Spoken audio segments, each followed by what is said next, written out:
Thank you. Is the microphone working? Yes, okay. Beautiful. One of the difficulties, particularly with the music from the classical period, is maintaining the pulse. It's quite tricky, and I suspect that sometimes it is possible to use I don't think that rhythm is necessarily a representation of our body movement. Rhythm goes far deeper in ourselves, and it's just throwing a ball and catching it with a metronome. You learn a great deal in terms of, the timing that it takes and how high the ball has to go, or sometimes even jumping on a trampoline. There are many ways to develop the sense of rhythm, and at times it's almost as though the fingers run away from us a little bit, right? There could be the use of the arm weight to signal the beats, but that has to be done very, very carefully, and that's an outer expression of something that is a little bit deeper in terms of rhythm. Even the very idea, the very notion that if there is a piece of music and you can clap to it steadily, already signals, this external manifestation of our internal rhythmic sense. Sometimes, though, when we play with the fingers, which is a difficult concept because sometimes we suspend the arm and then we only move the fingers, right? Sometimes the fingers are not quite ready to give us that comfort zone for pieces like this, where you have alternation of rhythms that vary by double speed. So you have quarter note, you have eighth notes, and you have 16th notes. So that can, feel uncomfortable. So we'll take a look at that. Primarily, though, the allegro moderato. The fact that he puts moderato, it's almost as though the composer is giving us a warning. It is allegro. It is not really something we want to conduct comfortably in two. Though in the beginning you have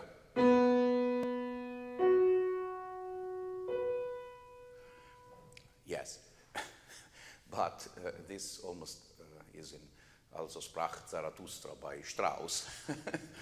This is really in 4 quarters, so it should be felt in 4 beats, which means a little more like a...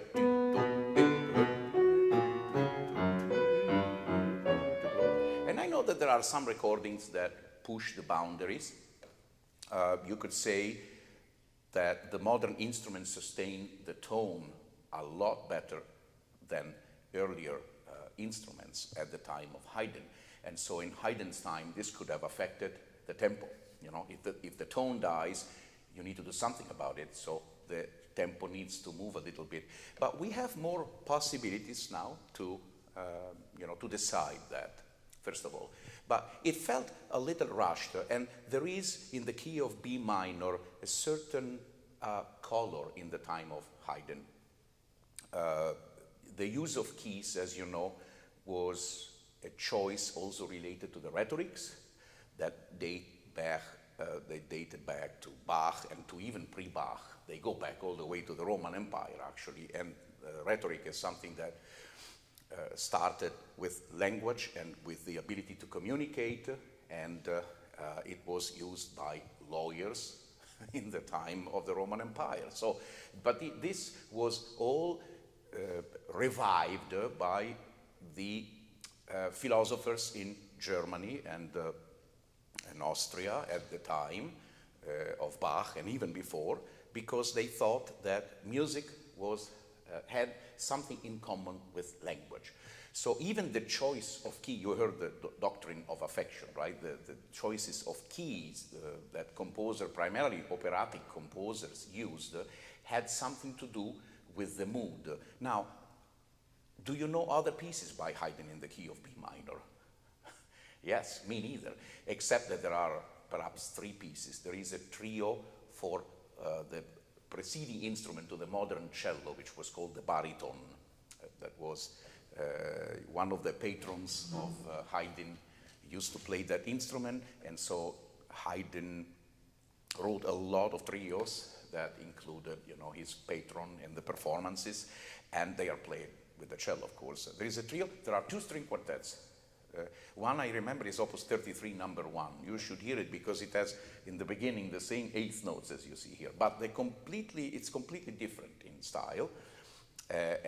You know, the medium is different. But the thing is that, you know, the only thing you can find in B minor is some parts of his symphony in B major have the relative minor. But it's not a key that was used very often. And it is a key of great seriousness, I would say, right? You know, Bach wrote the Mass in the key of B minor because it was considered a very religious key somehow and used in religious compositions. And so there is a certain austere color that is revealed throughout. And so that's why I'm saying that you probably put moderato to say, yeah, it's not too slow, but it shouldn't sound too, I don't want to say frivolous, but which is never the case with this key, but not too happy anyway. And music that was popping and moving along was considered a bit happy, right? So, I mean, it's a bit superficial approach, I should say, but faster music versus pensive music, the main thing that stands out is the difference in tempo. Pensive music is slower, right? So that I would go with that. So let's play one time the beginning without the ornaments, just the... So as you hear this, the only part of the beat that's missing, the second beat, is given by the D. So we need the... sorry.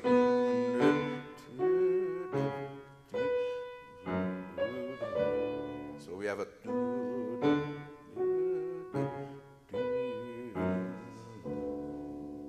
That has to be very clear. Wherever you do...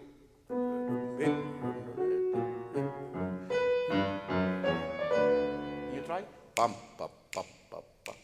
And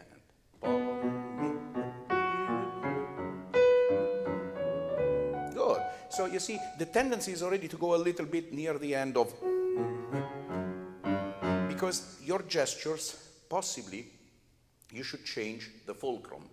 So I think the fulcrum is here for now. I see a lot of movements coming from here. And, you know, either here, you can try where the arm is a little bit more stable and you have this movement. If you decide that this should be light, I don't quite think it should be very light. It starts in a register that speaks a little bit more. There is more sound here. It's the cello sound. So when a composer starts here, it indicates, you know, a richer quality. So let's do it again, but a bit thicker sounding. But see if you can use this as your fulcrum. So the whole arm is involved, and the finger is not as active. It acts more like a pillar that receives the weight of the arm. So more like... Of course, there is no weight in a sense that you drop a weight dead on the key, like this, right? In other words, there is a propulsion from the finger, of course. So the finger is somewhat active, but it doesn't have the full activity. It's the arm that has to... In fact, the first thing you can try for yourself is to play with octaves. So if you do...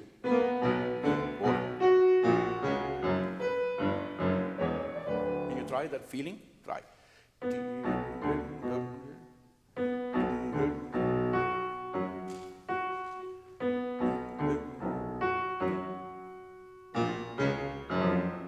A, C, F. By the way, when that happens, it's because you have learned a lot through an implicit kind of memorization, which has to do with the finger movement, yeah? So you should know your tones, and I think that exercise also will help your memory when you do that in the process. Anyway, let's do this, but if you play the finger only, like the simple note, can you still feel the movement from here? And be abundant with your movement. Don't limit yourself in a box, right? Just let's play fortissimo, let's say. See what happens. Like...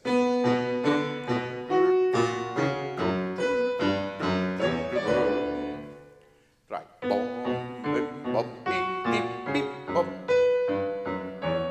But you see that your movements kept getting closer and closer and closer to the keys.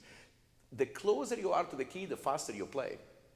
Here we need the help from the opposite. We need space between finger and key, because that, it's almost like you're throwing darts like this. 1, 2, 3, 4. Can you try with the right hand to do just these two notes?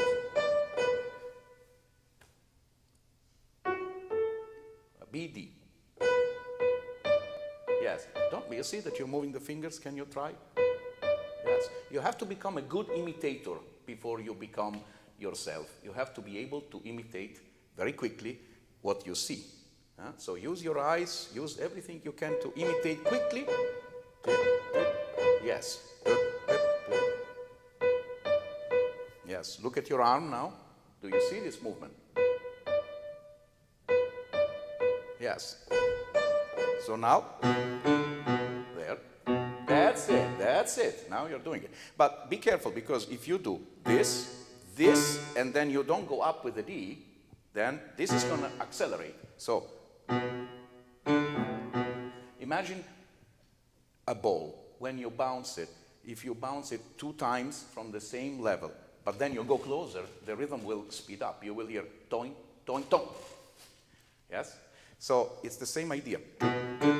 So it has to be, the D has to go as high as the B. So imagine that there is a surface above your hand, and you do the same thing. Try. That's it. That's it. Now, let's try this. One of the difficulties in ornaments in the period of Haydn is that with the modern piano, we tend to play accents at the end of the 3 notes, like. So the loudest note of 3 is 3. And all treatises that have shown the realization of the ornaments have shown us the opposite, that the B, the first B, is on the downbeat. And that was called the tempo buono, the good tempo. In other words, the good beat. The good beat was 1, the bad beat was 2, the other good beat was 3, and the bad beat was 4. 2 and 4 were weak, 1 and 3 were strong. So I think we need to have the.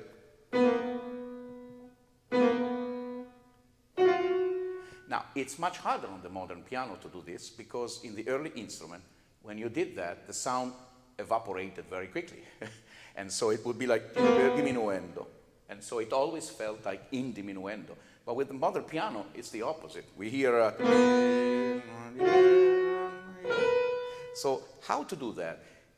It's not easy. I think you have to execute the first note with a small movement like this. Light. And the others with the fingers, like.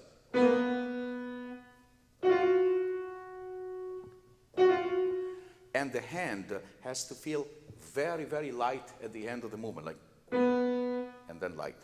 So if you throw the hand, try. You throw the hand on the B, and then you go up a little like this.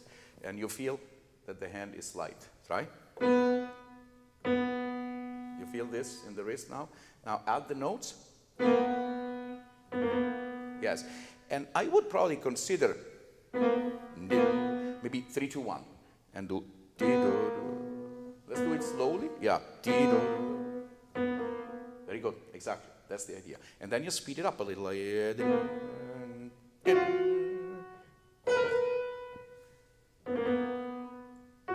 you see that you don't go up. You always touch the key before playing. Don't touch the key. Suspend a little bit and throw. That. That's it. Yes. Because anyway, from here, before you play the other one, if you disconnect, you need to go up. Can you do this with your other hand? Like this? Take it right here. Actually, in between the thumb and the second finger. That's it. And you go like this.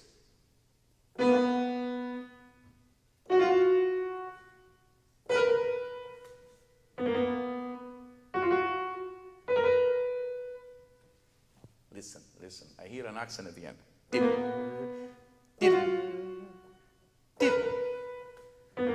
Better. Go up, go up, go up. Don't fear height at the piano. Good. Now put together the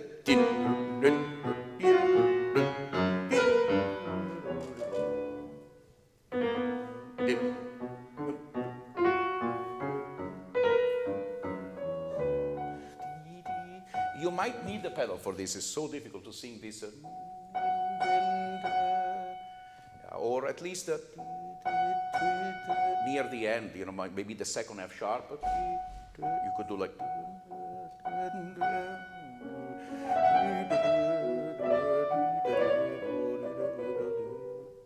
Yeah, try. Fa, pa, pa.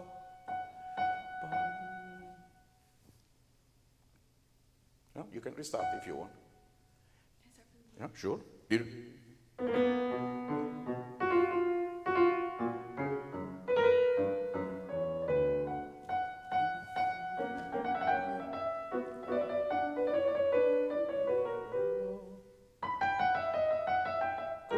And also in the rhetoric of the time, every time we have a,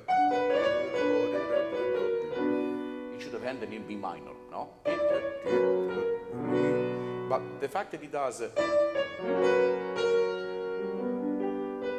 wow, it is an open-ended question, right? It feels it's a 5/6 cadence, so it should startle us a little bit. Usually you don't use the 5/6 immediately on the fourth bar. It's too early, right? It's a very important cadence and unusual cadence, but that signals that all this comfort zone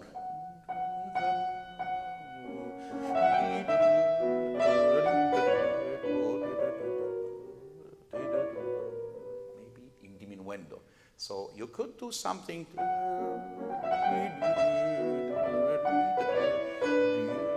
Keep up the, and then go to maybe a little in diminuendo. Can you try again from?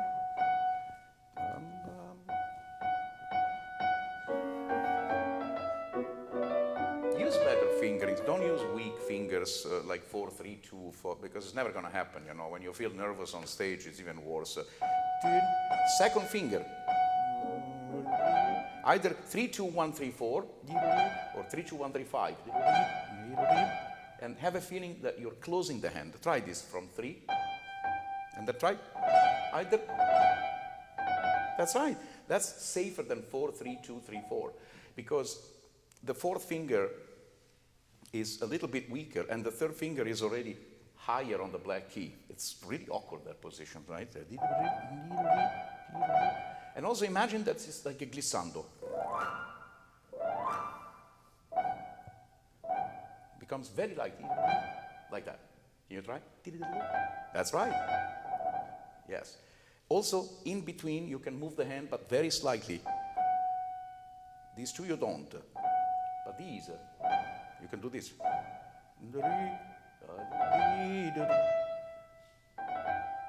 Yes. Yes. And also your second finger doesn't move enough. You can tell. Can you do this? Keep. Reduce the movement. And don't go to the bottom of the key. Feel the escapement. Then. Now go. That's a very good. You have to work on these ornaments because there are very few and they are audible. So.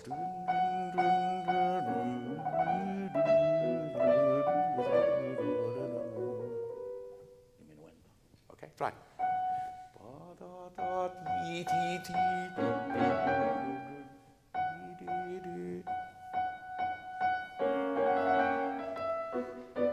If you use the pedal though, here, to help the crescendo, but don't use it when you have, this is a heavy part of the piano, it needs staccato. Because it merely repeats the, and this one has possibly the symbol of portato, so it's okay to use a little pedal, no? Then off. Try.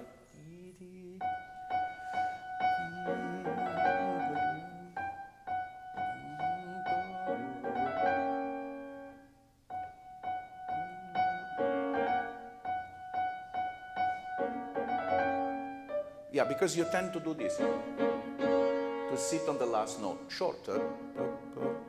So cut the ornament for now and play. And I want your left arm to spring up like.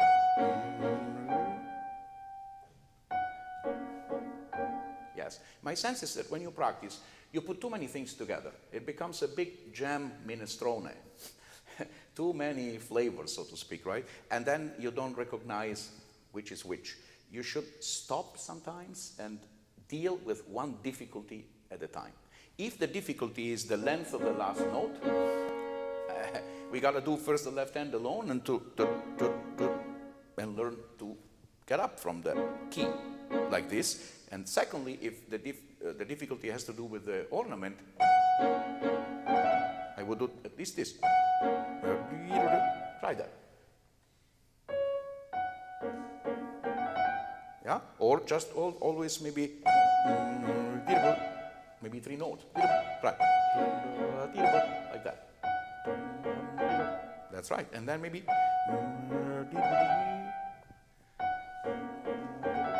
And then finally. Right? Good. Can you now try to get that little ornament between the second note and the third? 1, 2, do it slowly.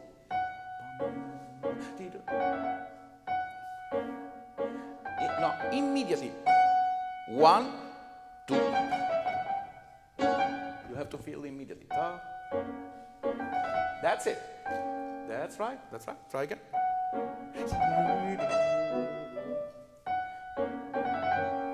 Yeah, you're used to playing with the notes, but it's not quite as specific. Because it becomes heavy. Yeah. In the Baroque period, and this is, we are coming out of that period, of course, it's much later. But many of these ornaments were not executed exactly with beats of the left hand. It was part of their concept of rubato to have a little flexibility and be in between. Like after, right? Okay. So let's try now another passage, which is this one. Right.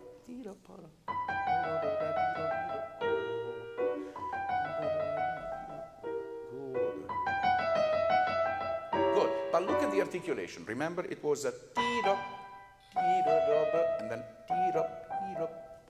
yes. When there are small articulations, they are meant, to be audible.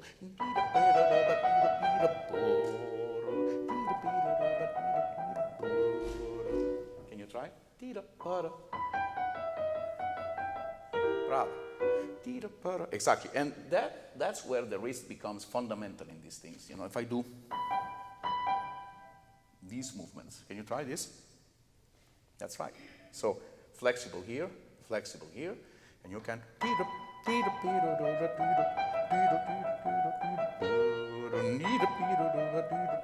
Remember that we are in transition from a technique that was purely holding the arm up and moving the fingers. Harpsichord is plenty. Sometimes you may do this in chords, like this. It's plenty for the weight of the harpsichord. But now we are having a forte piano. We are having an instrument that's a little bit heavier, slightly, but not much. Not nearly as we do now, right?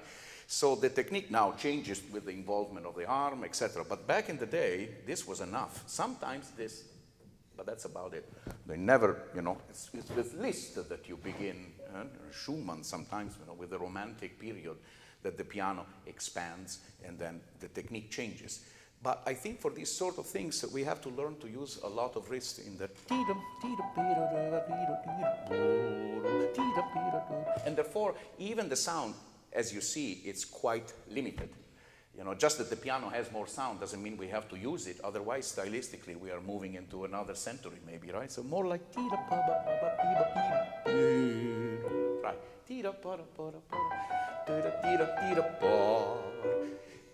Go on.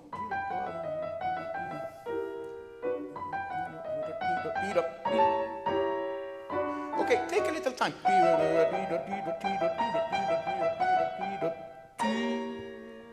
By the way, imagine the orchestra. Almost another part of the orchestra playing those notes. That means they are not so connected sometimes, no? Try.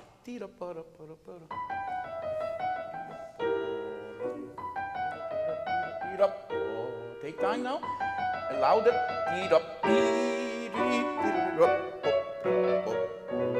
Good. And I would do, even if it's written that way, I think we already have the C anyway. I would end with that, which matches the, right? Okay. Now, one other item, which is this now. You know, generally large chords would be arpeggiated, and it's fine to do with a touch of pedal even. Then off. You try?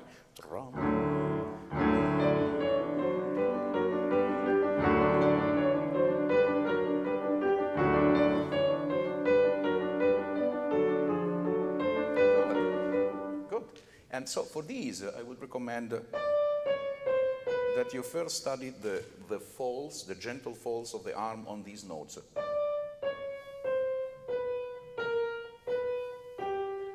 Because then you can execute what he wrote, which are all those slurs. Which probably meant that the first note was held for two notes, even if not written. A melodic note in a passage like this would sometimes be held because at that time, you know, the pedals were here. They were so much, you had to kind of push up, and they were much harder to use. So they would use the so-called finger pedal, like this.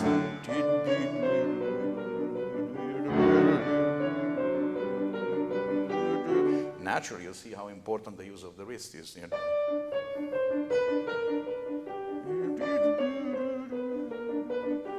If you want lighter, maybe you do less. You do louder, even louder.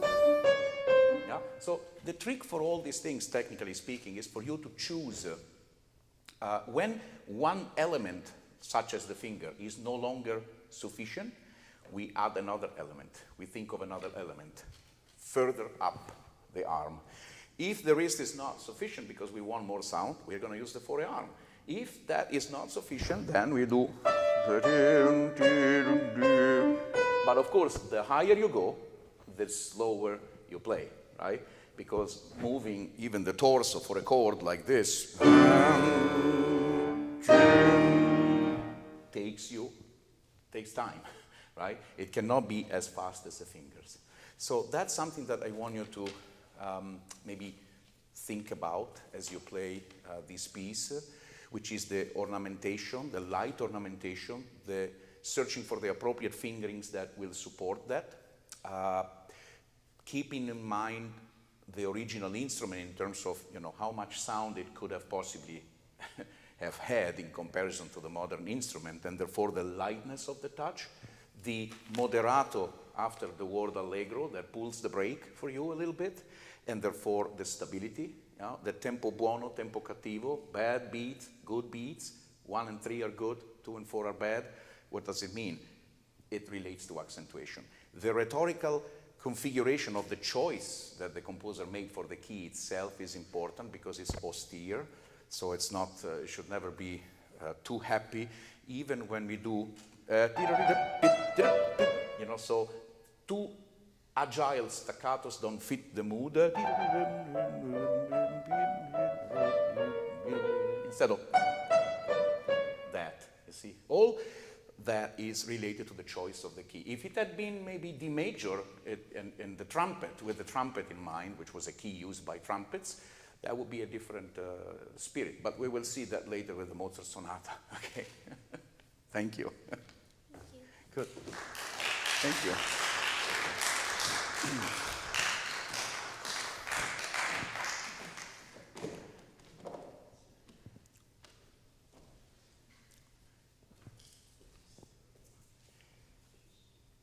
Paxton, Beethoven Sonata.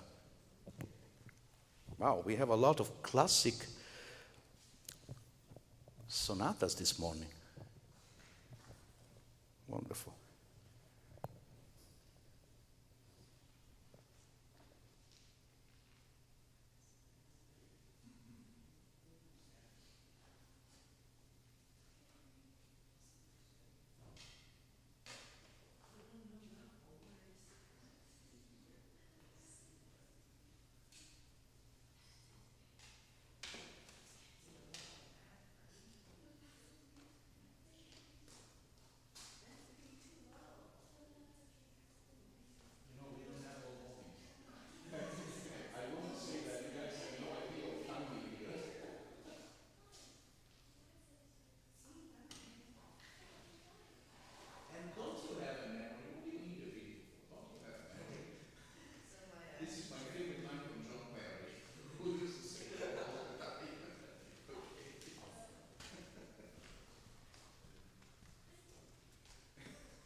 Thank you.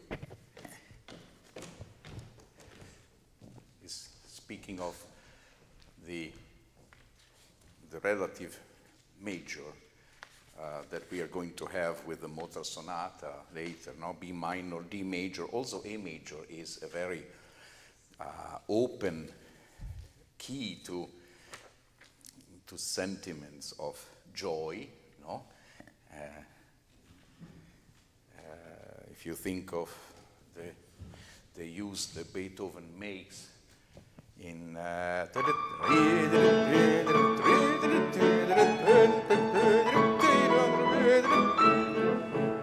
Seventh Symphony, you have this moment of joy. Wagner used to call the Seventh Symphony the hymn or a prototype of music for dance. No, it was an absolute goal, unattainable goal for music that would lift the spirit to want us to dance. So A major has something very special for Beethoven in this case. And this one has a lot of sense of humor, I think, because a piece that starts with the in fact, probably another composer would have just done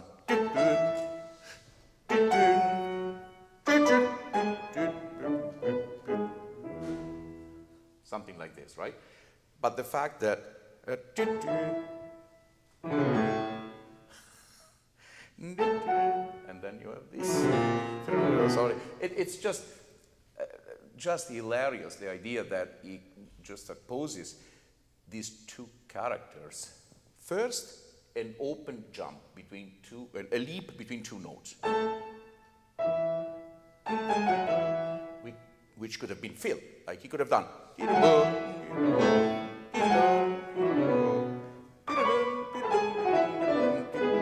Something like that, right? So that's the idea, that there are already different rhythms at play. Where do you select the rhythm for the opening of this piece? Somewhere else. You always have to look at the hardest part of the piece, right? So in this case, you have this, all these notes are so fast that if you can execute them with clarity, that will give you the sense of, no, what is the speed of these are. Can you play for me? Just straight from here.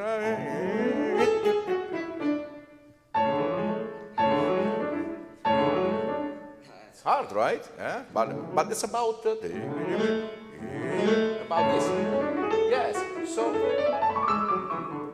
no. I think when you play the notes alone, like the you play them faster than the notes. Yeah. So you usually play what's easy faster, what's difficult slower. A little bit, I'm exaggerating, greatly exaggerating, but later, when I heard this, you have this tempo.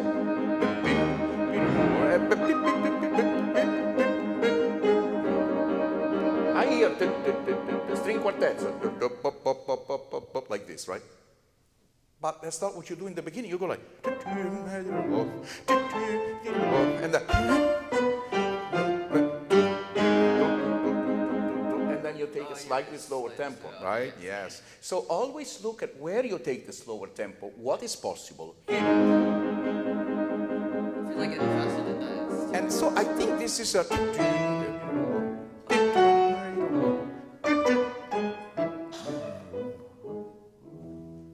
That should be a question mark. It's a longer dominant. What can I do after opening a piece like this? Everything seems to be going down. Going down, going down. Let's restart. I didn't like it. Going down. I still don't like it. So he goes up. Now he goes down even more. So you can only go up. And then there is a scale that goes up. So it's totally playing with the keyboard, no? This idea of this, and then now this. Yeah, there is a lot of sense of humor in this. No? So sense of humor, it's about being able to tell a joke. It's about timing too. Huh? So don't overdo. I understand it's, first we had allegro moderato, and now we have allegro vivace, which, you know, vivacious, very, very vivid sensation of youthfulness and exuberance, but that has nothing to do, a sensation has nothing to do with timing. Yeah. So the time that you choose is in relation to the sensation, not to the metronome or, you know, to what we... So make sure that you're having clear in mind about a...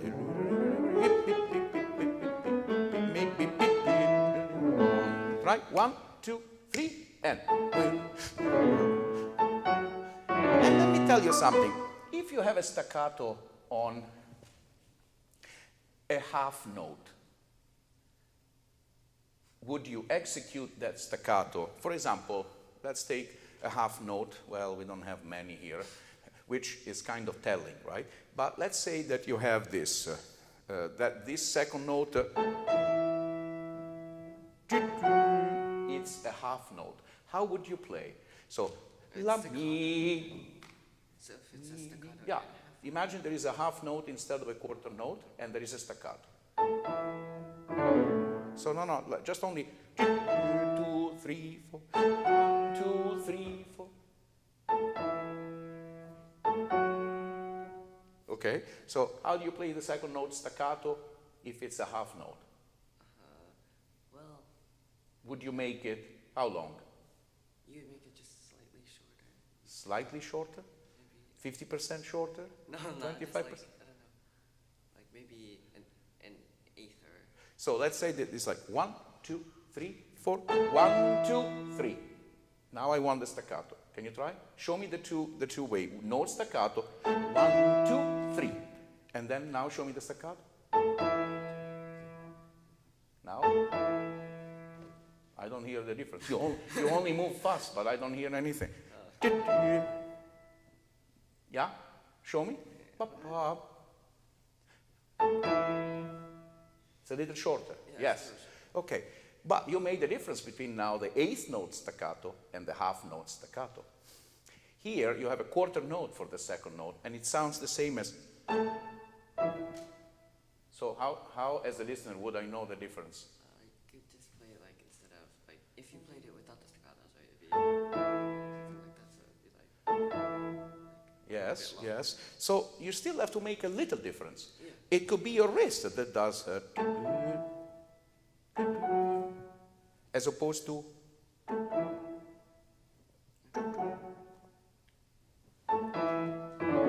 That's right.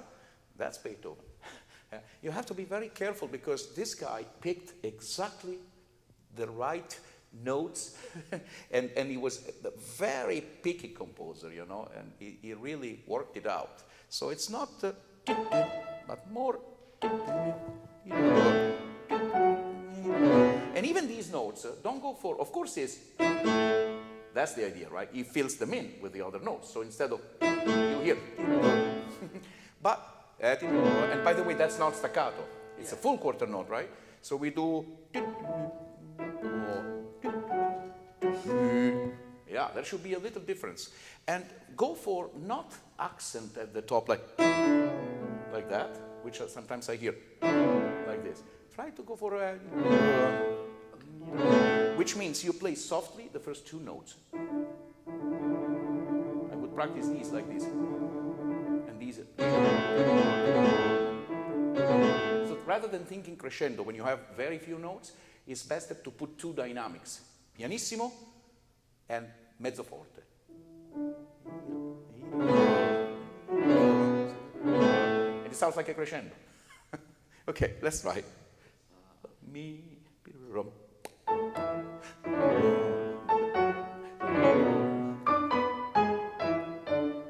these are also Good. staccatos, right?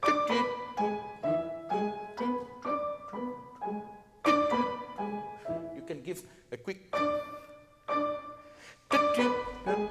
This you can start from the key if you want and do. The other you control with your arm. I mean, you go down, up, down, up, down, up, down, up, but you control the way up so that it's not a propulsion. Good. And if it's too lazy and you feel like it sounds like a hippopotamus now or whatever, you know, you give it a name of an animal that depicts its, you know, the style of walking or whatever. If you want a bit of a monkey, it's more like a bit jumping, right? So whatever comes to your mind to help you define the quality of these staccatos. It could be a little shorter indeed, but not. Yeah, that's staccatissimo, right?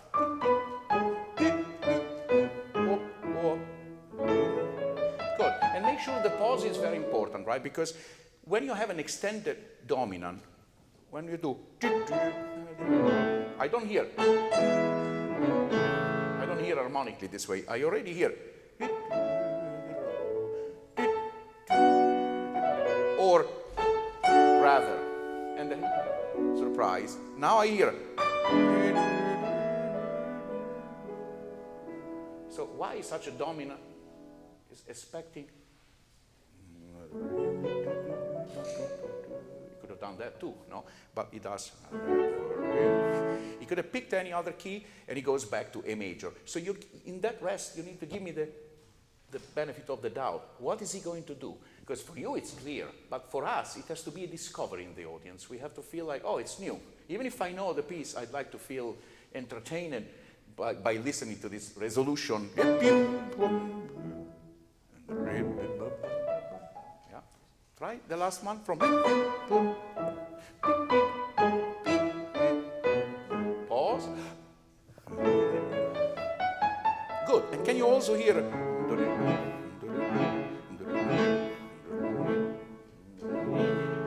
I'd like to hear that arpeggio, not just a bunch of like. And then. Very clear, very. Yes, because in the piano of Beethoven, this was a very transparent area of the instrument, not like this, right? So we have to find that. This is where the historical context matters something, right? Yeah. What his ears may have heard, well, he could still hear, possibly hear, right? Try.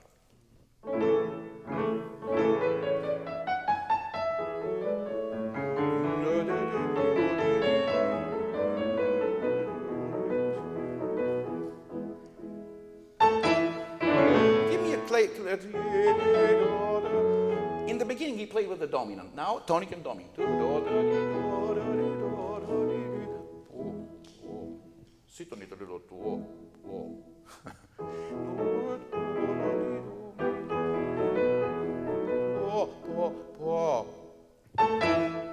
What's the difference between the beginning without looking at the score?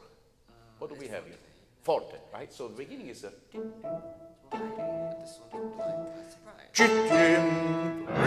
Yeah, a bit rude even. Oh. And no, it's too quick. Play this. Too slow.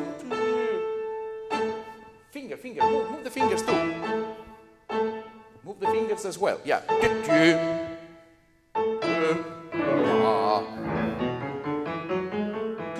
What was the difference between the first one and this? Only forte versus piano? But this time it doesn't have that. It doesn't continue. That's right. And also, when we had this figuration, it was very elegant. Now it's not so elegant.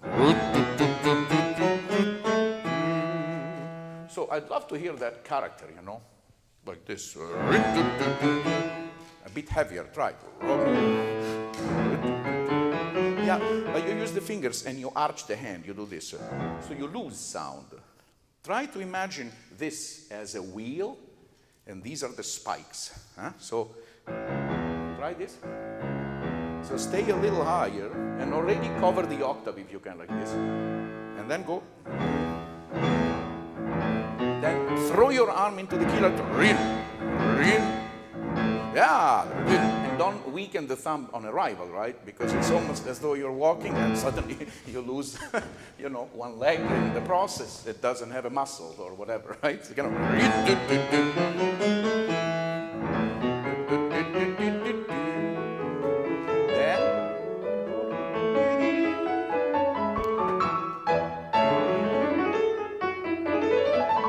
good. And what if I told you that maybe he could have done? Could have done that, or you don't know yet. So or make me wait a little bit for the resolution. It could have been piano, like this, no? In there. And then there is that surprise, right? So time from.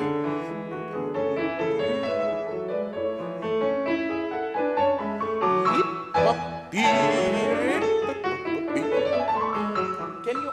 They're all locked here. Can you give me?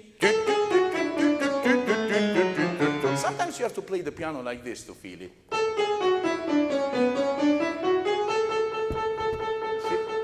Because actually, even if you play like this, facing the audience, you will realize that this is the strongest part that you have in this movement like this.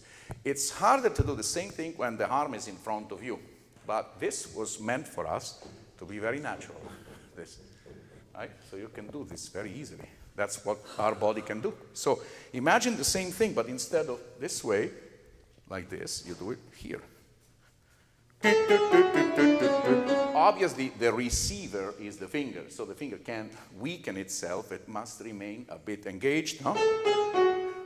But what does it mean to reinforce the finger? You don't reinforce anything. The muscles keep the bones together, so they don't wobble and move like, or the wrist does these sort of things. But you,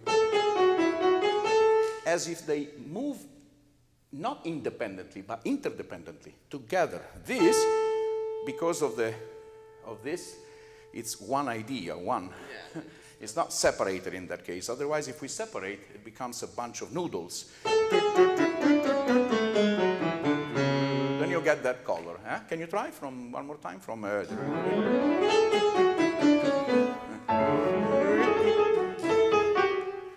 keep your wrist higher.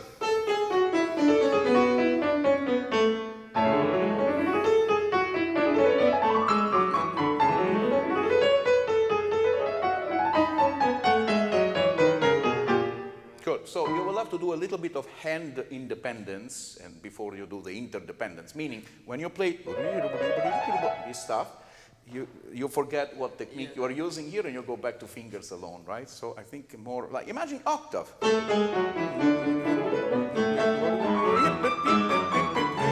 Obviously you cannot do that, but just the eighth notes, just to have that feeling, okay? Good. Now let's talk about, this was fine. This one. Can you play a little bit from E minor?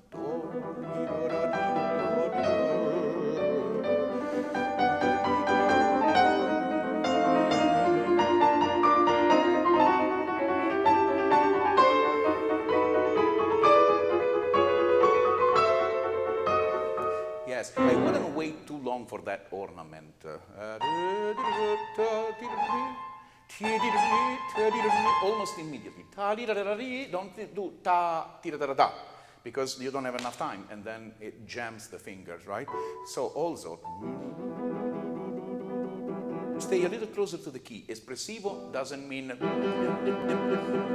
but more like this sound, with a quarter pedal even.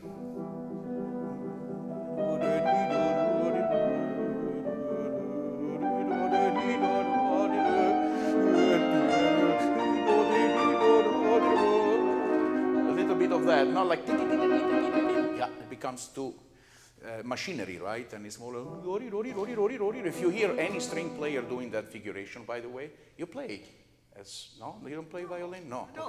Okay. I thought maybe sometimes you guys are so good that do multiple instruments. It beats me, but you know I've met a lot of people who can do that. But in the violin, if you do you can almost not hear the articulation. It's amazing. It's like, woi, woi, woi, woi, woi, woi. It's all vowels, no consonant. It's amazing. And I imagine doing that on the piano. You need a little bit like a quarter pedal, maybe. Can you try?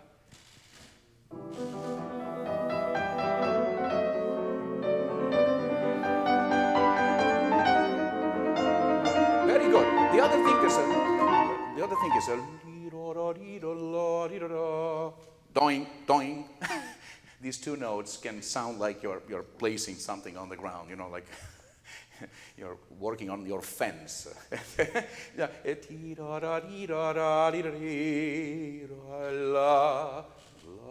Soft Morse, maybe gentle on this note.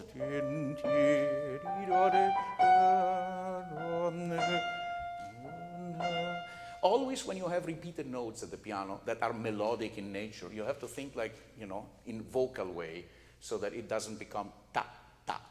Yeah, try.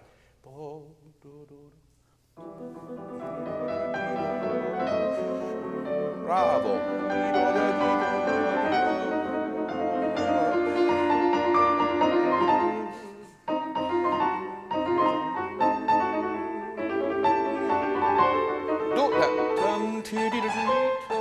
Almost like a quintuplet. Yeah, so you'll hear the notes. Can I use this chord? Yes, yes, of course.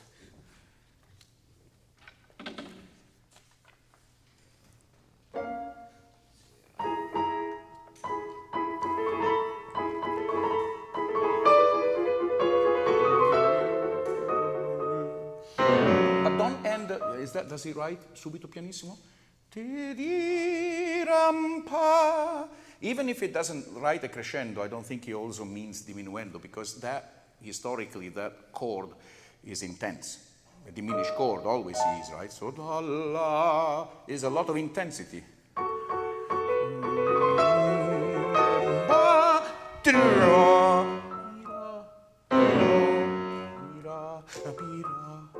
You see, what is the reason of this pira, para, para, is to diminish the intensity of that chord. Yeah, that's why composers use sometimes 3 repeated passages to sort of dilute, you know, the intensity, usually. Or sometimes they use repetition for an increase. But repetition is usually a decrease or an increase. It's hardly the same level, because but there is no such a thing as repetition. 1 second of your life is not identical to the next, you know? It just doesn't exist. 1 heartbeat isn't identical to the next 3 minutes from now. I mean, it's just the way life is, right? So I think we should always look in an organic way for the way composers put together these notes. And then, you know, this is fine. Don't overdo the speed of this, because it was kind of a joke, that fingering. And it's possible on the original instrument, though extremely hard, and I don't think it was executed super fast. And if it was probably something like that. It was a bit fragmented.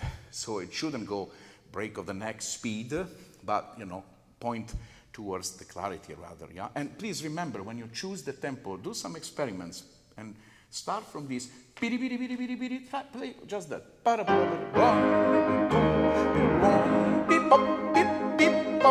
You see? Jumps.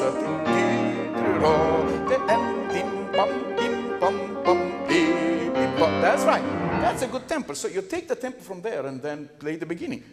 No, the T.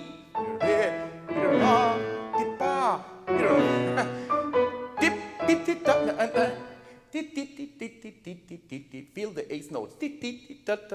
Right. See, you don't rush anymore. Now it's about imagining that. Yeah? Good. Bravo, Paxton. Thank you. All right.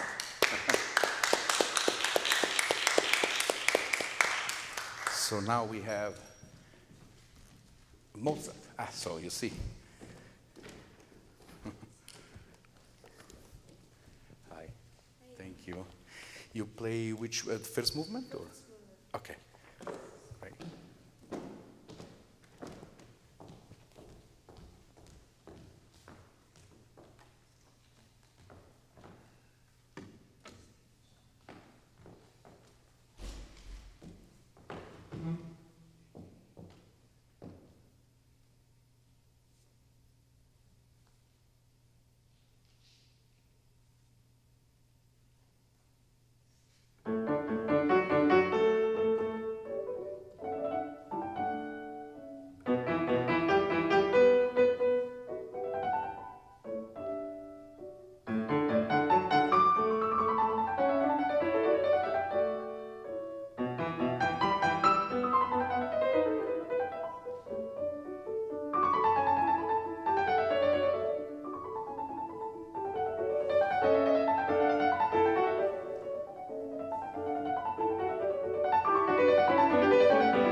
Okay.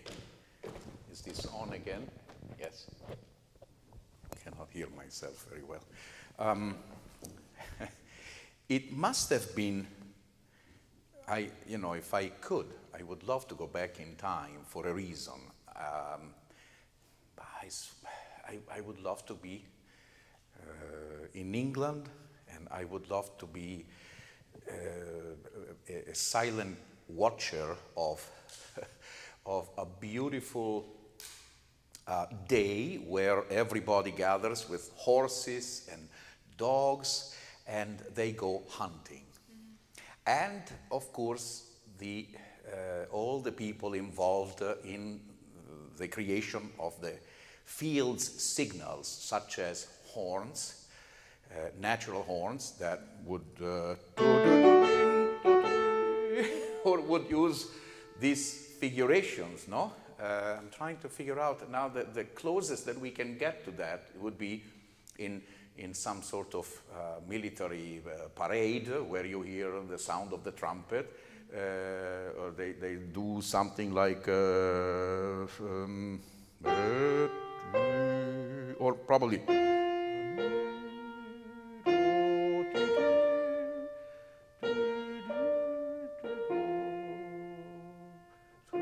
for a funeral. Such a pure, simple, gesture that indicates, I think this is the military trumpet that plays for, usually to honor somebody who died, for example, and that's the tune. But you can imagine something very rich played by the horn in D major would signal something else. And Paxton, you played the Capriccio on the Beloved Brother by Bach. Do you remember the all these postiglione sounds, that they were basically telling people, hey, get on, we need to leave, the carriage is about to go. And so there were all these beautiful sounds. So I would love to go back in time to see how that must have felt in terms of, obviously, this informs us in a way also with the speed, of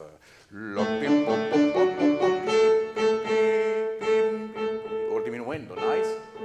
I felt that maybe in your performance, now you're too young to have seen a radio most likely, but now you probably use tuned in and up. And then when the internet has a blackout, we will all return to listening to the radio for news, which is beautiful. But, with the radio or with the TV now, with remote control, you can still increase and decrease very quickly. Well, with the radio, it was automatic. You had this little thing, and up and down. And you would hear, wow, sudden crescendos and diminuendos. And I think in your piece, you do a lot of that. It's a little bit different from the expressivity. You have to not do it so, perhaps so quickly or so casually about these things, because I hear as though you're turning on and off the volume more or less.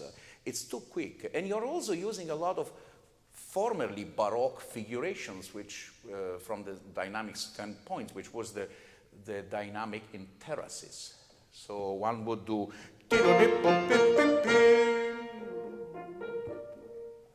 a repetition in pianissimo. By the time Mozart was operating, I think that had already fallen out of practice, I think. So it's probably historically maybe not so close to this time. So I wouldn't do, because I think you're doing, or you do actually,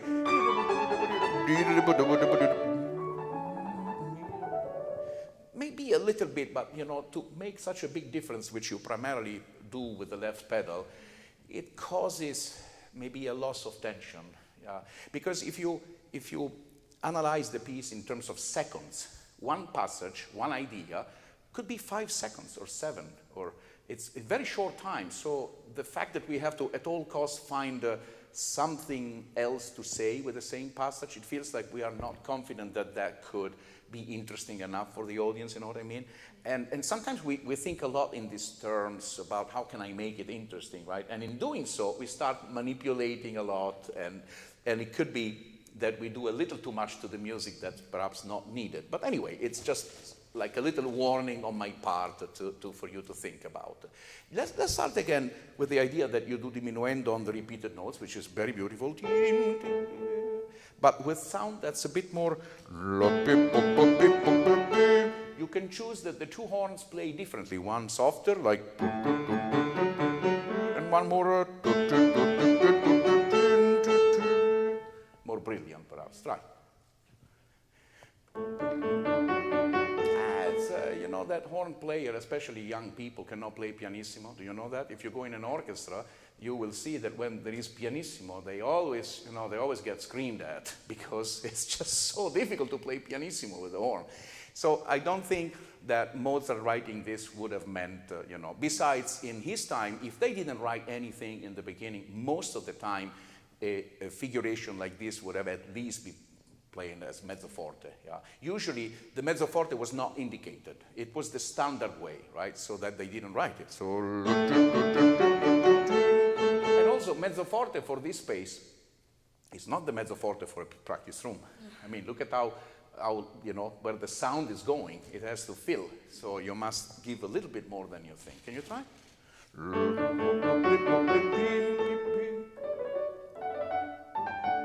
Very good. And I would also, instead of I would do that mini slur, I would show it. Make a difference between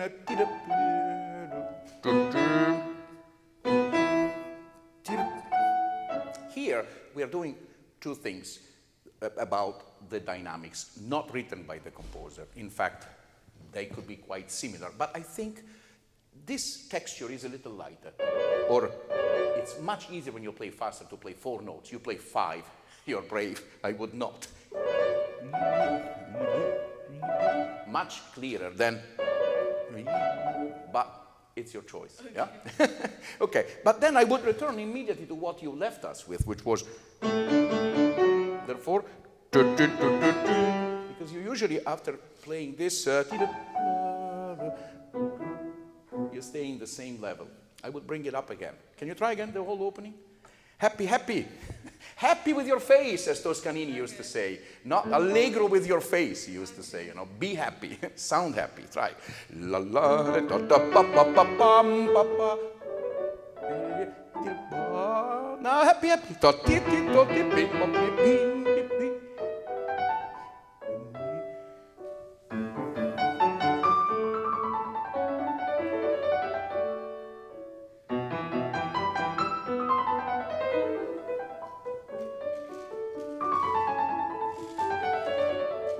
Be careful, because now I feel you're getting slower.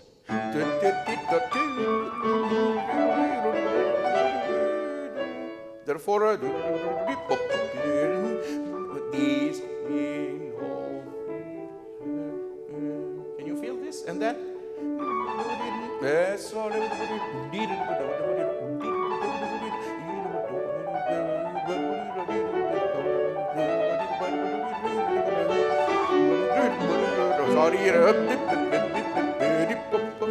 That's why we have to practice. It's been a while. It's hard. Try one more time from.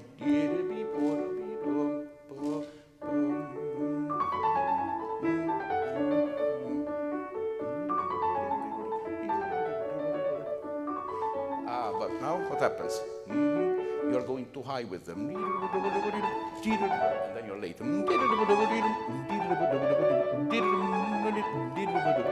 Stay very close to the key.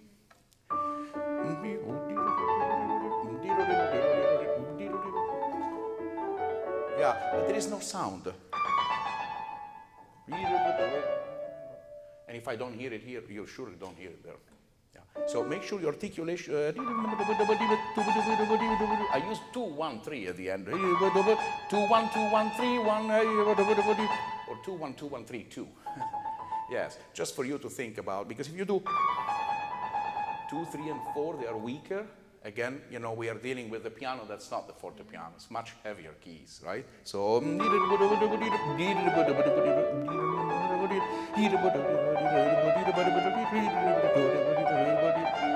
yeah. Does it project?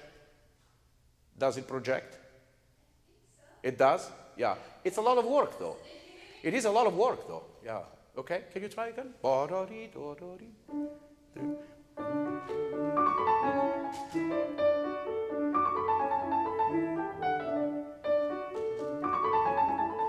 Stay closer, stay closer.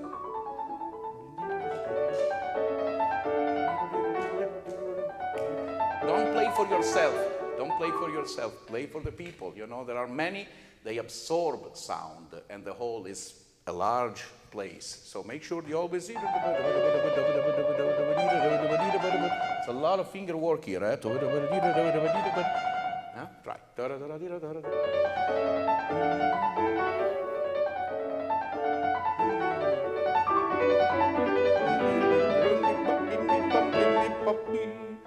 Don't end, you know, because suddenly you're playing softer, no? So when you end after... I think it's this, not always... Because then... That's no surprise. Or...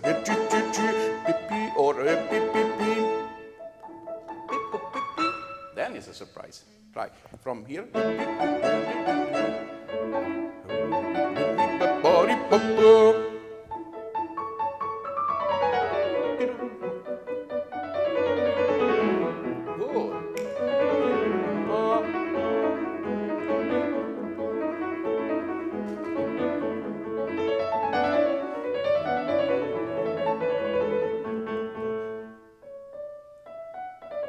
Just dolce, right? But singers usually,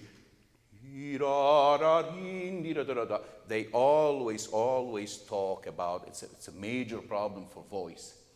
There are voices that can project, and in opera, they make the big bucks.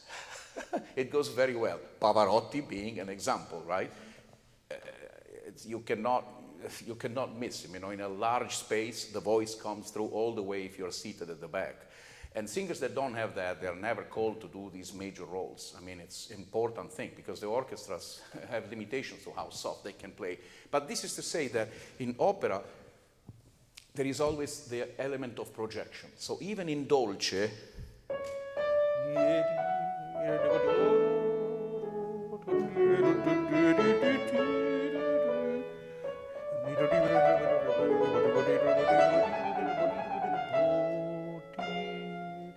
you have to speak with the consonants, not only with vowel, but this sound, if you see piano or dolce, it doesn't mean that, because, you know, it's only one voice up there, alone. So it needs actually more, much more intensity. Can you try? There is a video of Arthur Rubinstein. He talks about this sonata of Schubert, and he goes like, and he's having this major conversation with another guy in French, and he talks about, no, but this is not this is pianissimo. And he plays what to my ear sounds like mezzo forte. And so the guy says, but that doesn't sound like pianissimo. I said, well, one thing is pianissimo for you when you are here, and one thing is when I play in a theater with 2,000 people. In other words, really the sound needs to be richer, no? Even this, right? So use your arm behind your fingers to, like you're painting with a larger brush, like this. Can you start with your choreography? Can you show me these movements like this? And can you feel now, maybe from up to down, like, and then going right? No, there's no sound here. This is dead. Maybe the piano, but it needs, on this piano, it needs so much more than you think, like.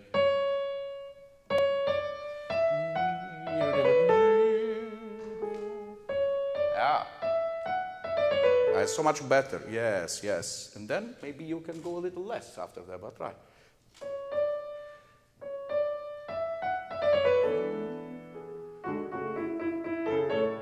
Good, and also to hear the full value and the full spectrum of all the three notes.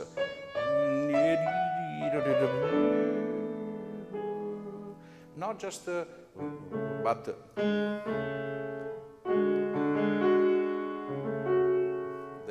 the harmony all the way. So that each note in Mozart needs to sound. Even the middle voices, when you're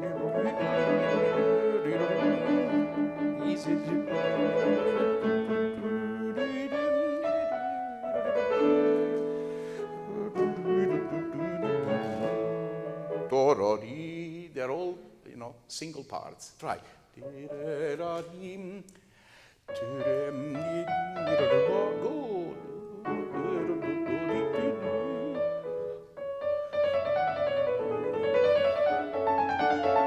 Why is this heavier and longer? It's written. Reserve it for the end because it's written, right? So short. Try. So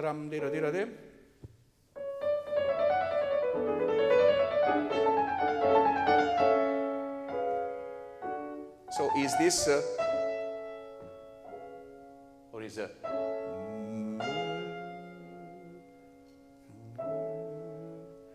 this is a tendency chord, so it should have more energy, not less. Then yes, surprise.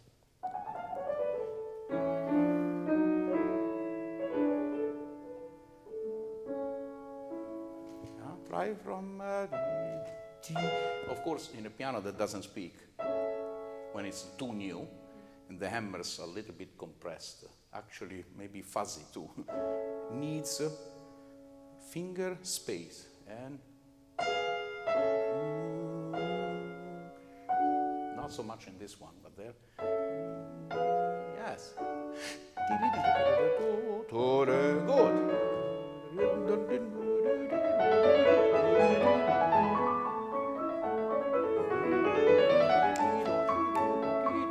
3, 4, 5. Feel the left hand. Every note in the left hand.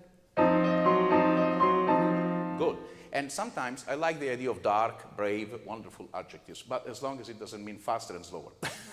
So this one, the dark, sometimes, and then we go like, just change the tone, but keep the time. Try. 2,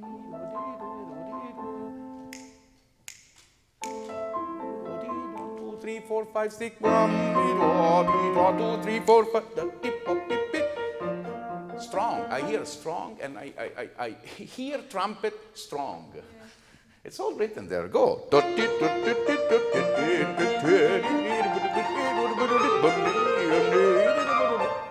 Fresh, happy. Don't rush, don't rush. This is the key of the trumpet, B flat major. Huh? Right.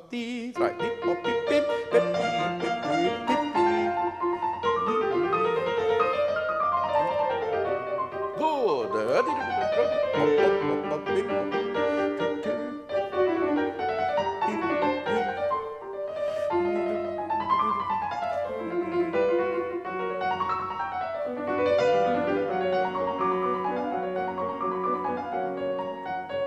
Again, not unnecessary.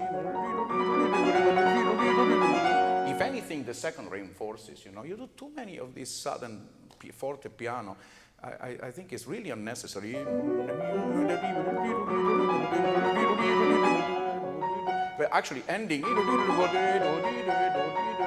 staying up because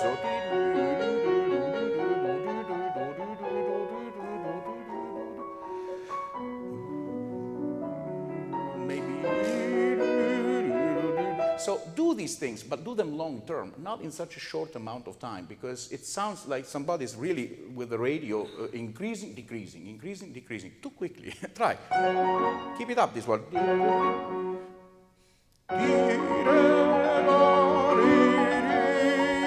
Forte, forte, then little by little. La, la, la, diminuendo, diminuendo, and then we restart here. More, less. Open, open, open, then less. Now long crescendo, little by little. La, la, la. The elevator goes up, up, up, up, up, up. No, no, no, no. It was great until then. That's the climax.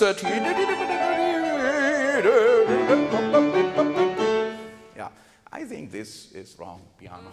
I just think it's flat wrong in my view, because it really is like, it's like nobody has heard the orchestra. It really goes.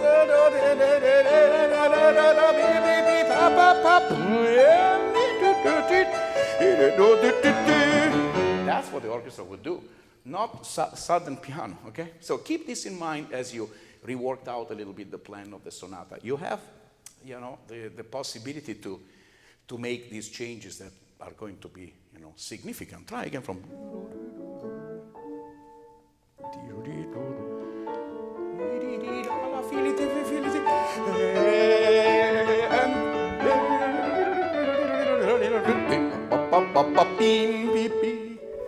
Yes.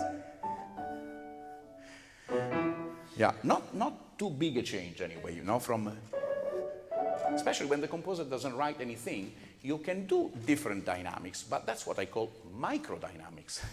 They shouldn't be as pronounced and as, you know, as suddenly so different from the text. Of course, Mozart didn't often write a lot of things in his music, so there are some pieces where he thought of students, where he wrote more information, you know, more details, like the Rondeau in A minor is full of details, it's incredible. And then suddenly there are some pieces where he played, where he didn't even write all the notes. He put like one here, one there, he didn't even fill the notes because he improvised, and also he knew what he was going to do, obviously. It's beautiful, it's beautiful. Just remember the idea of the radio. I know maybe it's alien to you because you have not, have you ever seen a radio actually? I have seen that before. Okay. Like when I was in really young days. Yes. Well, it's, you know, it's what it was for the harpsichord under the king's son, you know, that was the big deal. And suddenly in Chopin's time, it got replaced somehow and forgotten. Isn't that interesting? And that's what happens. It will be interesting when one day internet gets replaced by something else. It will be yet another discovery where, you know, but we shouldn't forget a lot of the things in the past because, you know, during the war, for example, for people to know what was going on, it was the radio.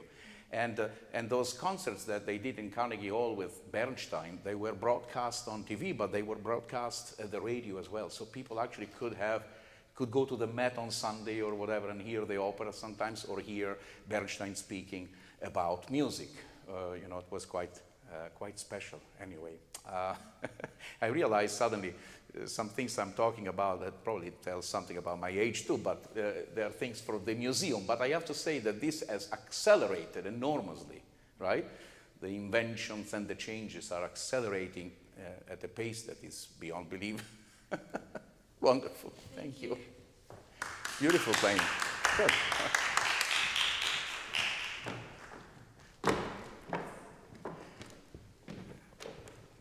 Vanessa,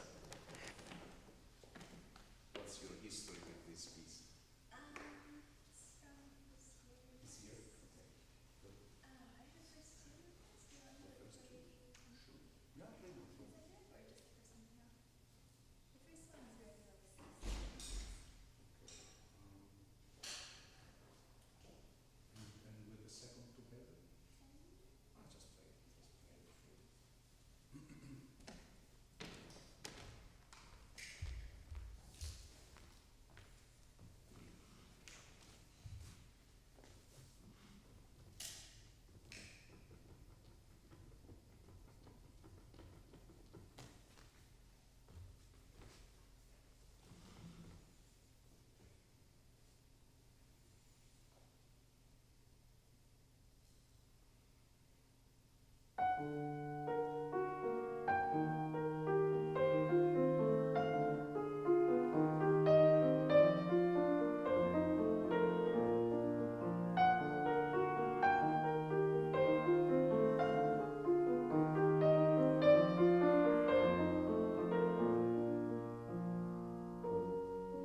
already know that humoresque or anything that has to do with mit humor, the humor in the time of Schumann in Germany, it was not what we refer to nowadays, right? It was a concept, more philosophical concept. It was not comedy, in other words. Obviously, it was a more philosophical idea, which, yes, we are happy, we enjoy life, but life is also a huge nonsense, because the moment we ask, how do we get here? How, you know, all these questions that have no answer. This was important for all the writers, like Richter, whose name is more known to you as Jean-Paul.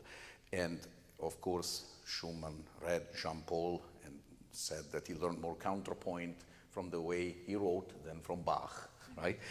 And I think that this idea was very dear to him, this maybe even post-Kant, the whole synthesis between these two things that are so very different, and that we have in the characters of Florestan and Eusebius, right? And that in a sense everything was so psychological for him, to the point that he even writes something that is unheard of, and as far as I know, I've never seen any composer writing immere Stimme, writes in the score a voice that is supposed not to be revealed to the audience, but is supposed to be somehow sung deeply inside ourselves as we play. It's just how far he went to this idea, and it's part of the psychological approach of Schumann to writing. So for me, in the Hastig, probably this inner voice, I don't want to say that is a warning against excessive rubato, but as I was trying to hear it inside myself, it was a little different for me to pace it with the freedom that you were taking there. So maybe that could be a driving voice, which is for everybody here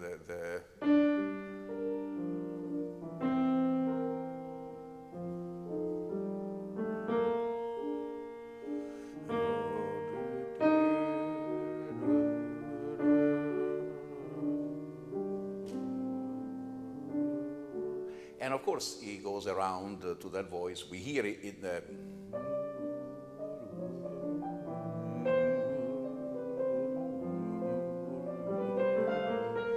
So it's the first note of the right hand reflects the voice an octave higher. But if you try to hear that voice, you will see that it's very difficult to play with you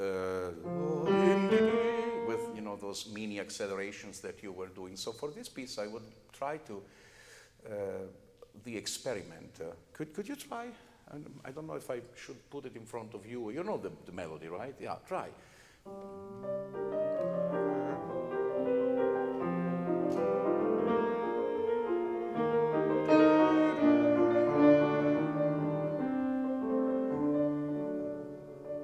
Go on.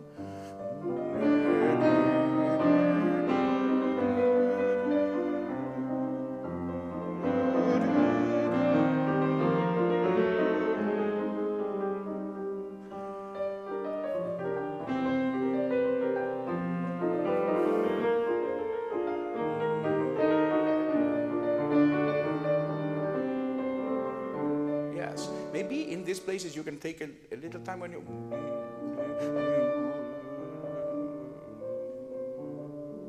A little bit if you like, and those places is fine. Is when you were doing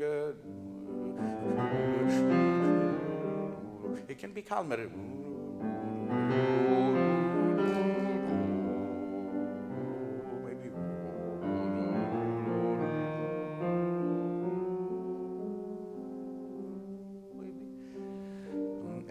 At the joint, let's say, just before the theme returns. Those are places where you can have flexibility. Yeah? Can you try one more time the beginning of this? I won't play the melody now.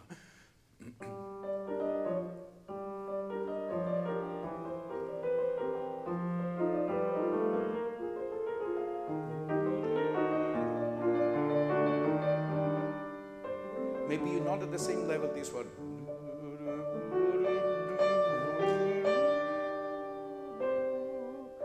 You can bring this second to the third. And then something like that, yeah. So that would work in general.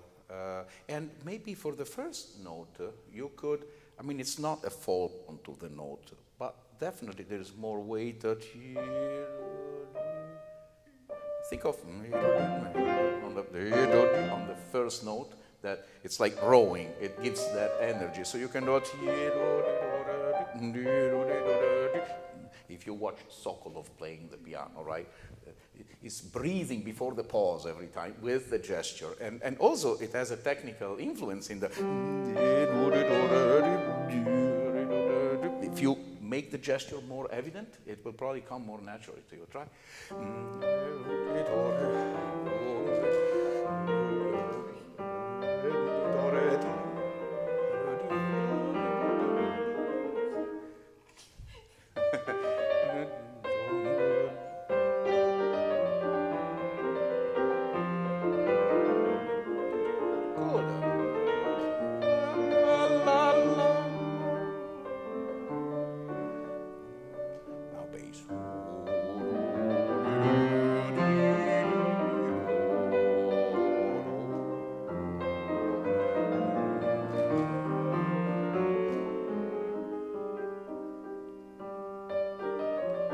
So this voice,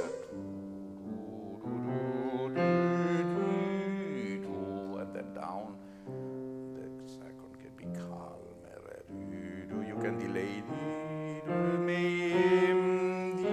because it's interesting, he puts the crescendo here, but in the inner voice that is not supposed to be heard, he puts it later. So I'm wondering if he meant to calmer,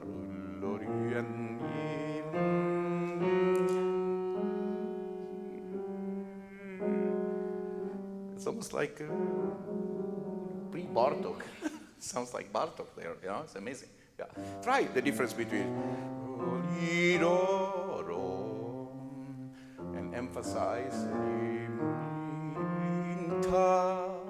That's right. Yeah, a minimal difference between the two. Also maybe a bit richer here.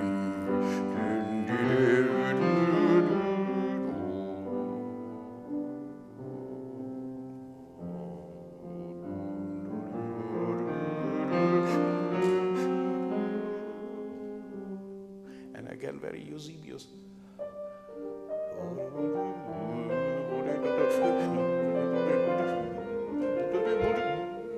All this coming later. It's almost a written form of rubato. It's like the beat is not together. Yeah, I think he's wonderful in these things, even in the songs.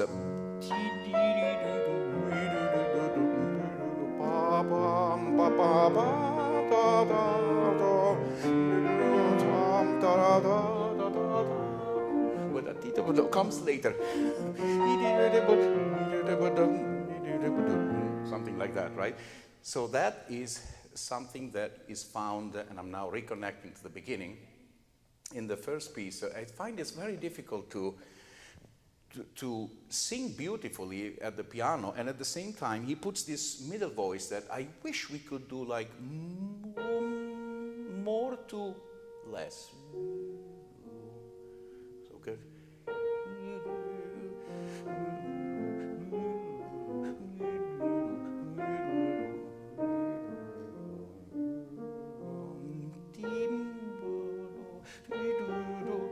Because it's too close to the melody, so it almost takes away where we tend to do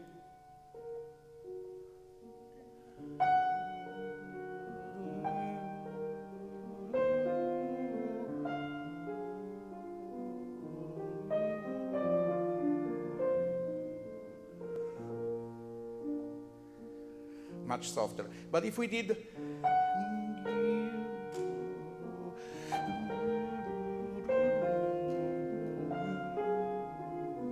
it would mean to calibrate the pedal even more and change more.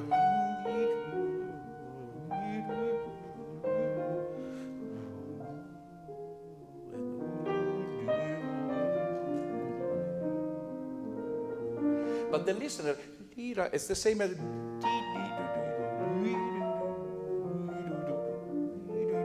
Even in songs, it's nice to hear these descends. It's difficult because they intercept the melody, they're too close. But I would try. And you know, even changing the pedal per note, like as written, all these things, like, it's strange, because if I do, you hear a wow, wow, wow in the sound. So I'm not sure what to suggest there, but it's about maybe getting a little closer to that sound, but not to be so obtrusive. And these,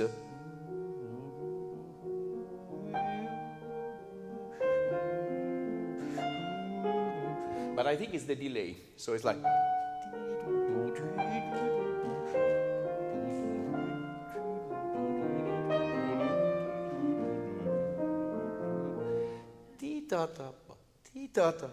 a little delay. Can you try? Yeah.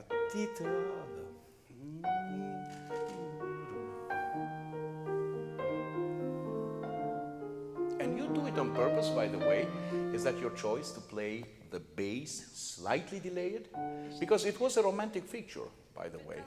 It could be played early, it could be played later. But maybe I wouldn't do it all the time, unless, you know, I was wondering if you were conscious or if it was a little bit of loss of control over the, yeah. You can think about it, it's possible, yeah? Try.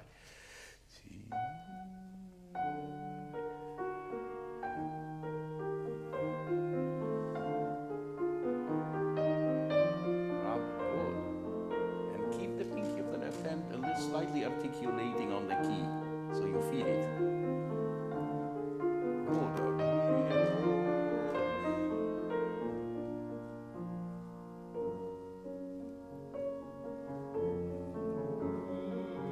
Feel the bass, yes, very warm.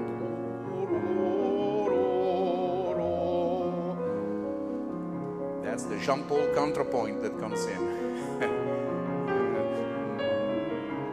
Brava, beautiful.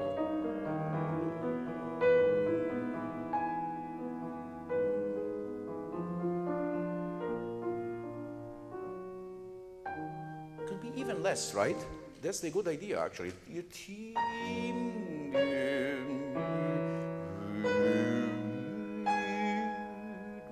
But then,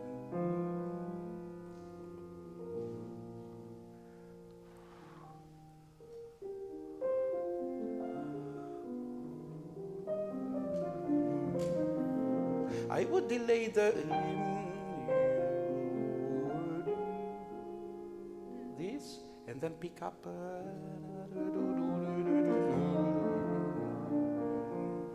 Try maybe from. That's a difficult one. Do maybe from. Do the G flat major from.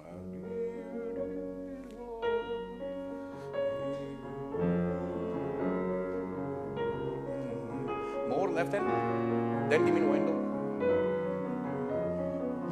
Always start more and diminuendo. Diminuendo. Start more, diminuendo. There you go. Keep up, and now big diminuendo. Rallentando super super.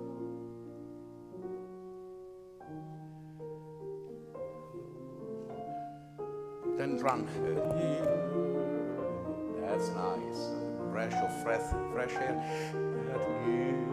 This is the doubt, and now, okay.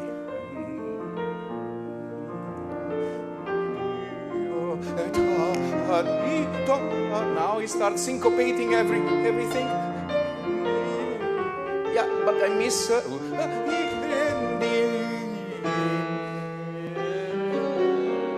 That's the key, right? To get to that beautiful E natural, which has nothing to do with B flat major. You know, it's a tritone, so it's beautiful. Good. Try from a.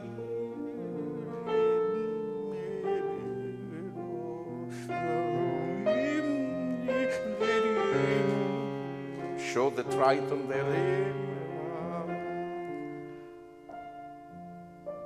You could also do an inversed crescendo. So you go all the way to the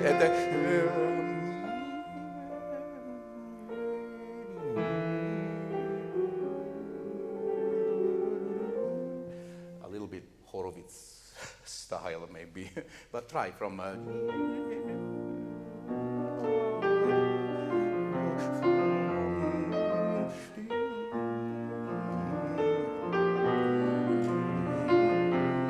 C sharp, diminuendo.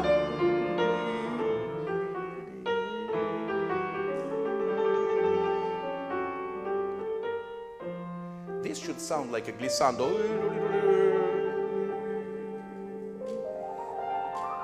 A little bit.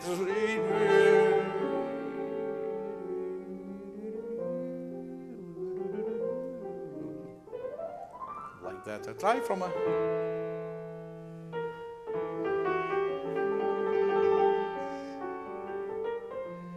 Beautiful.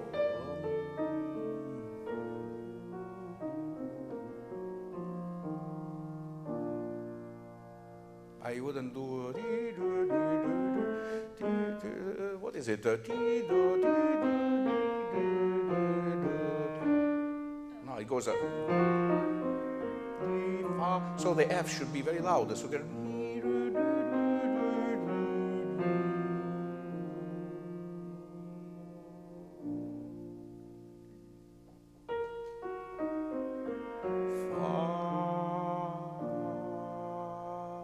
yes, good.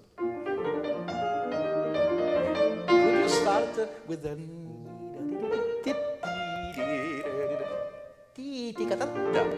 a little slower with humor, no?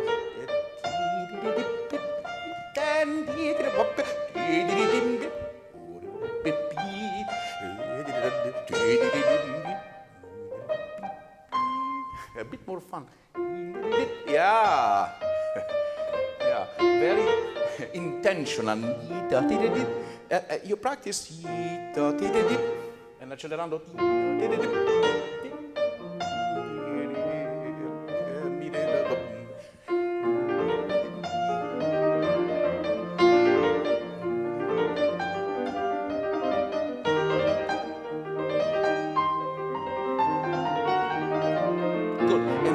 By the way, every time you have the black key, it's very cool because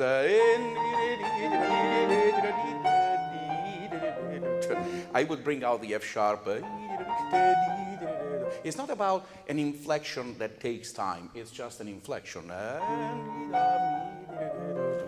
Yeah, try again.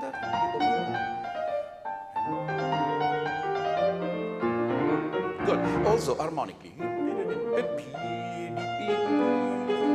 I would bring this out because later you can have a texture that's grand, but it's the same contour, the same, it's like very harmonic. This one is very intense. And then it goes back, yeah, it goes back into the bubbles, right? But this one,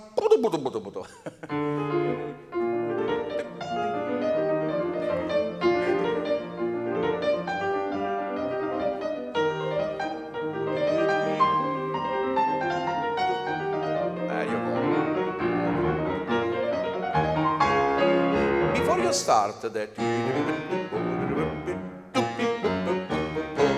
split the two bars. Wait.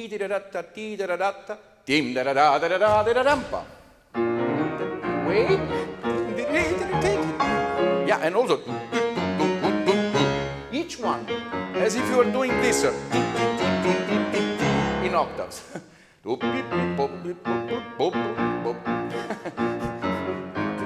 That's right. So kind of don't weaken the second, like a, but very clearly. Yeah. Yes. It's about giving. It's about giving. Sorry, it's an old, and I forgot the name of the Roman emperor for whom you would say, you know, give this person what is this person's possession. In other words, so give the thumb. Huh? Caesar. What did he say exactly? Caesar. Give Caesar what's Caesar's. So give the thumb. What is it? It was Caesar's. That's right. So you equalize the power of this rhythm. Yeah. Good. Right. Yes. And take your time for a rhythm. It doesn't have a rhythm. It can be slower. Tim didimpa. Tim bim bim pum bim bim bim pum dim dim dim yampa. Tim didippa.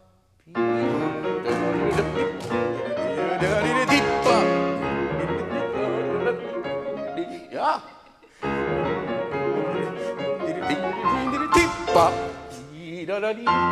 And then can it be more childish?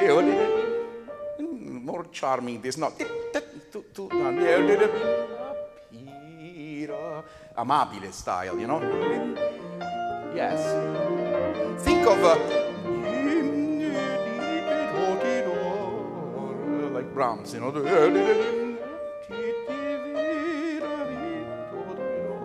Clarinet Sonata number 2. And then you have fun again. It's like a round. Good. Good. Do from a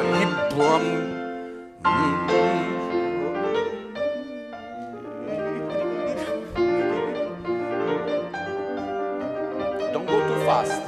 Remember the space.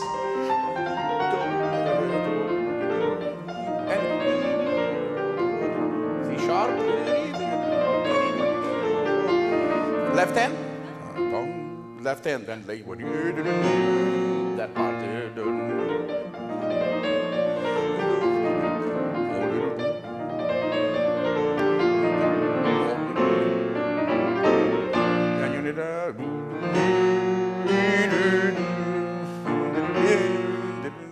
Good, right? Good.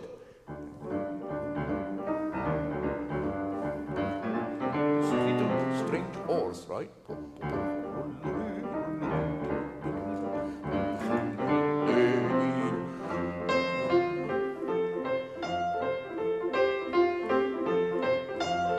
Try to hear the tick-a-da, tick-a-da, tick-a-da, tick-a-da, tick-a-da, tick-a-da, tick-a-da, tick-a-da.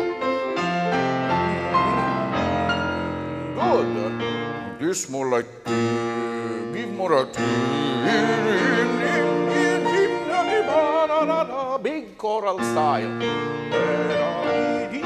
Slow, slow.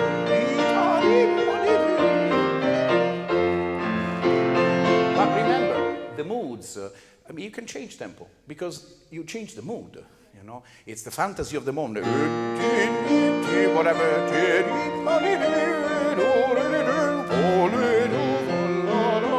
Try.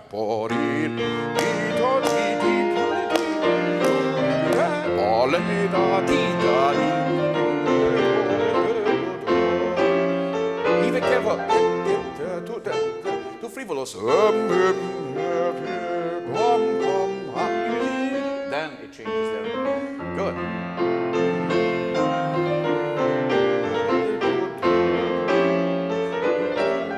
Good.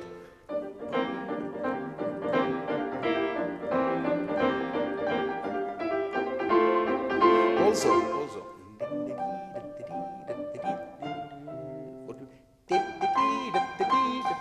If possible, a little bit. Another trumpet playing. A bit more. Yes. So relax for the first turn. So damn difficult, this passage. I hate it.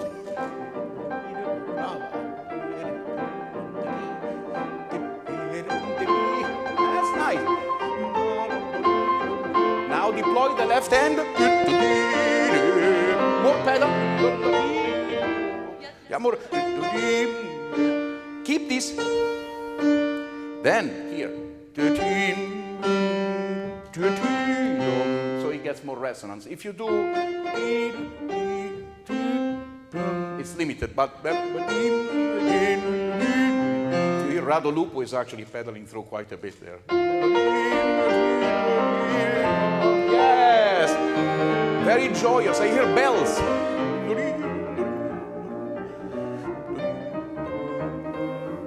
Good, and basically that's the feeling for this passage. Bravo, very beautiful. Then it goes back, and yeah. Sorry, we are always. I like also what you did here the end of this and the beginning of